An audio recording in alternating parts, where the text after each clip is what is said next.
এবং এরপর থেকেই হুগলি নদীর দুই তীরে গড়ে ওঠা দুটি শহর কলকাতা এবং হাওড়া ব্যবসা বাণিজ্য এবং শিল্পের দিক থেকে দিন দিন উন্নতি করতে থাকে এবং এর ফলে বাড়তে থাকে জনসমাগম। তখনকার দিনে কলকাতা এবং হাওড়ার মধ্যে যোগাযোগ স্থাপন করত একমাত্র হাওড়া ব্রিজ। হাওড়া ব্রিজের ওপরে ক্রমবর্ধমান যান চলাচল এবং মানুষের সমাগমের ফলে সেই সময় হাওড়া ব্রিজ প্রতিদিন প্রায় 85,000 যান চলাচলের জন্য প্রচণ্ড যানজটের সম্মুখীন হতো। এই সেতুর ওপরে যানবাহনের চাপ ক্রমাগত বাড়তে থাকলে নদীর ওপরে আরও একটি নতুন সেতু নির্মাণের প্রয়োজনীয়তা উপলব্ধি করা হয়।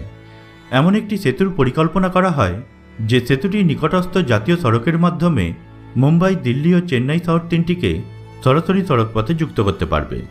এরপর 1972 সালে মে মাসের 20 তারিখে তৎকালীন ভারতের প্রধানমন্ত্রী শ্রীমতী ইন্দিরা গান্ধী হাওড়া ব্রিজ থেকে প্রায় 3.5 কিলোমিটার দূরে গঙ্গার উপরে দ্বিতীয় হুগলি সেতুর শিলান্যাস করে।